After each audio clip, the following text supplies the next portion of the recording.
اگر کوئی عورت ایک بچے کو گود میں لیتی ہے، اسے پال پوس کر بڑا کرتی ہے، کیا اس عورت کو اس بچے سے پردہ کرنا پڑے گا جب وہ بالغ ہو جائے؟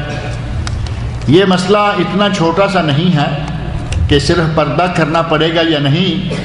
پہلی بات یہ ہے کہ کسی عورت نے کسی بچے کو گود لیا، یعنی لے پالک بنایا، جسے اڈاپٹ کرنا کہا جاتا ہے۔ پہلی بات یہ ہے کہ اگر اس عورت کا اپنا بچہ نہیں اور اس نے اس بچے کو لے پالک بنایا، متبنہ بنایا، تو قرآن کریم میں سب سے پہلی بات یہ کہ قرآن کریم کی آیات کی خلاف ورزی کی جاتی ہے۔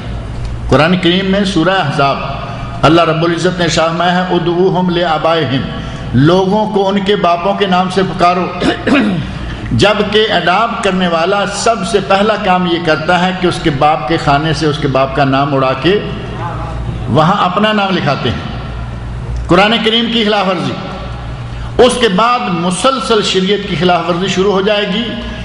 اس بچے کو یہ بیٹا کہہ رہا ہے، اس کا بیٹا نہیں، بیٹا بڑا ہو کے اس کو باپ کہہ رہا ہے، اس کا باپ نہیں۔ گھر میں اگر یہ خاتون اس کی خالہ نہیں، اگر اس کی پھوپھی نہیں، تو یہ اس کے لیے غیر محرم ہے۔ ان کا آپس میں جیسے ہی یہ بچہ بالغ ہو پردہ ہو جانا چاہیے، وہ پردہ نہیں کرتی۔ اور عموماً ایسا ہوتا ہے کہ جس عورت کے یہاں بچہ نہیں ہو رہا، اس نے کسی عورت سے بچہ لے لیا، اس کو اللہ بچہ دے دیتا ہے۔ عموماً ایسے واقعات موجود ہیں کہ پہلے بچہ نہیں تھا، بعد میں بچہ ہو گیا۔ اب یہ جو دو بچے ہیں، اگر خالہ کے ہیں، کزن، تب بھی ایک دوسرے کے لیے غیر محرم، پھوپھی کے ہیں تب بھی غیر محرم، اور اگر کوئی غیر ہیں تو بالکل ہی غیر محرم۔ اب یہ آپس میں پردہ ان کا واجب ہے، پردہ ان کا فرض ہے، پردہ نہیں ہوتا۔ اور اس سے بڑھ کر یہ کہ یہ بچہ جو باہر سے لایا گیا ہے، یہ اس شخص کی وراثت میں وارث نہیں ہے، حصہ دار نہیں ہے۔ ہمارے یہاں اس کو باقاعدہ وارث بنا دیا جاتا ہے۔ ایک دو نہیں، بہت ساری غلطیاں، گورنمنٹ کے ساتھ جھوٹ، اللہ کے ساتھ جھوٹ، رشتہ داروں کے علاوہ جن کو چھوڑ دیں گے آپ، جن کو معلوم ہے، باقی لوگوں سے جھوٹ، جگہ جگہ جھوٹ بولنا پڑ رہا ہے۔ یہ کون ہے؟ حتیٰ کہ نکاح کے موقع پر آ کر پھر جھوٹ بولا جائے گا۔ نکاح کے موقع پر ولدیت میں اس کا نام لکھا جا رہا ہے جو کہ اس کا والد نہیں۔ ایک مسئلہ نہیں، بہت سارے مسائل ہیں جو یہ کڈنیپ، اڈاپٹ کرنے والے کڈنیپ تو نہیں کرتے بچے کو، لیکن اپنے یہاں لا کے اس بچے کو پالتے پوستے ہیں، اور پھر بہت ساری یہ خلاف ورزیاں جو کرتے ہیں۔ وہ گود لینے والی عورت اگر غیر محرم ہے شرعی طور پر، تو اس کو اس سے پردہ کرنا ہوگا، ضروری ہے۔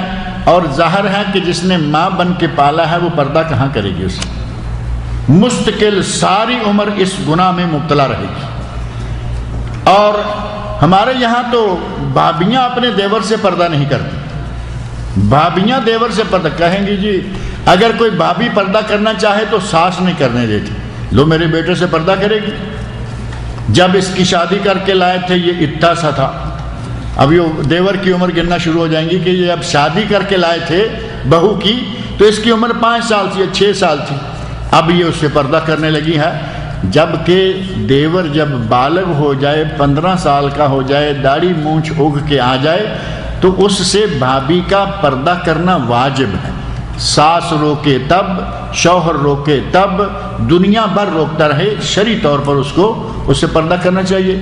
بھابی پردہ کرنا چاہ رہی ہے، ساس ناراض ہیں، کہیں دیور ناراض ہے، کہیں شوہر بھی ناراض ہوتے ہیں، پردے کا معاملہ جو ہے اس کا بھرپور طریقے سے خیال کرنا چاہیے۔ اس مسئلے میں بھی یہ مسئلہ آ جائے گا۔ متبنہ لینا جو ہے نا، جہاں تک اللہ رب العزت نے قرآن کریم میں اس کی تردید فرمائی ہے متبنہ لینے کی، نبی اکرم صلی اللہ علیہ وسلم کے یہاں حضرت زید بن حارثہ رضی اللہ عنہ متبنہ کی شکل اختیار کر گئے تھے۔ لوگوں نے انہیں زید بن محمد کہنا شروع کر دیا تھا، اور زید بن حارثہ نام ہی بھولتے جا رہے تھے۔ اللہ رب العزت نے اس رسم تبنیت کا رد فرمایا جب حضرت زینب بنت جحش رضی اللہ عنہ کا حضرت زید رضی اللہ عنہ سے علیحدگی کا معاملہ آیا۔ حضرت زینب نبی صلی اللہ علیہ وسلم کی پھوپھیزاد بہن ہے۔ زید رضی اللہ عنہ نبی صلی اللہ علیہ وسلم کے بیٹے شمار ہوتے تھے لیکن بیٹے نہیں ہیں۔ جب حضرت زید نے طلاق دے دی تو زینب رضی اللہ عنہ کا نکاح اللہ رب العزت نے آسمان سے نبی اکرم صلی اللہ علیہ وسلم کے ساتھ کر دیا، اور لوگوں نے شور مچا دیا، کہا کہ دیکھو بہو کے ساتھ نکاح کر لیا ہے۔ اب شور مچانے والوں کو تو تھوڑا سا آسرا چاہیے، وہ تو شور مچا دیتے ہیں۔ کہا گیا کہ بہو سے شادی کر لی ہے۔ اللہ رب العزت نے قرآن کریم میں آیت نازل فرمائی، ما کان محمد ابا احد من رجالکم ولکن رسول اللہ وخاتم النبیین، میرے نبی محمد صلی اللہ علیہ وسلم کسی مرد کے باپ نہیں ہیں۔ ما کان محمد ابا احد من رجالکم، اللہ رب العزت نے یہ نہیں فرمایا کہ میرا نبی کسی لڑکے کا باپ نہیں، اللہ رب العزت نے یہ نہیں فرمایا کہ میرا نبی کسی بچے کا باپ نہیں، فرمایا کہ میرا نبی کسی مرد کا باپ نہیں۔ رجال کب ہوتا ہے؟ جب بچہ بالغ ہو جائے، 15 سال سے عمر زیادہ ہو جائے، داڑھی مونچھ اگائے، تب جا کے وہ رجال بنتا ہے۔ اللہ رب العزت نے فرمایا کہ میرا نبی کسی مرد کا باپ نہیں، تو بہو کیسے ہو سکتی؟ لہذا یہاں رد کر دیا گیا ان کے اس شور کا، اور ساتھ ہی تبنیت کی رسم کو بھی اللہ رب العزت نے ختم فرما دیا۔ لہذا اگر کوئی کسی غریب کو، کسی مسکین کو محض تعاون کے لیے پالنا چاہتا ہے تو کوئی حرج نہیں ہے، اس کے باپ کی طرف منسوب کیا جائے، اس کو وراثت میں شریک نہ کیا جائے، اور جیسے ہی وہ بچہ بڑا ہو اس کے گھر میں رہنے والے جو لوگ غیر محرم ہیں وہ ان سے پردہ کریں۔ محض تعاون کی حد تک جائز ہے، لیکن متبنہ بنانا اس رسم کو اللہ رب العزت نے ختم فرما دیا۔ میں رات بات کر رہا تھا، ہمارے یہاں ایک درس تھا کہ علامہ سید سلیمان منصور پوری رحمۃ اللہ علیہ نے رحمۃ اللہ عالمین میں ایک بات لکھی ہے اسی حوالے سے۔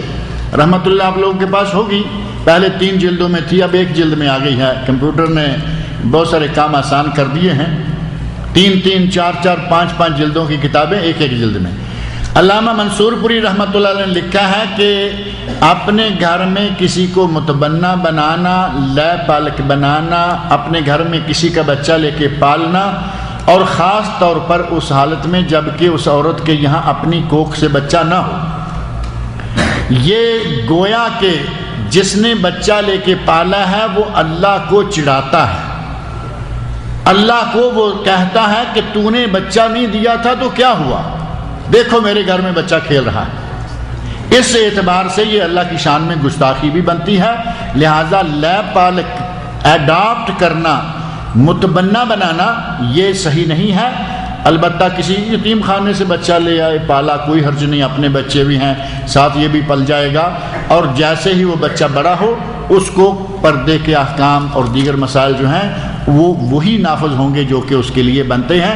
یہ نہیں کہ بچہ لایا اور اس کو بچوں میں ملا دیا، بڑا ہوا، محرم غیر محرم کوئی پرواہ نہیں ہے، یہ جائز نہیں ہے۔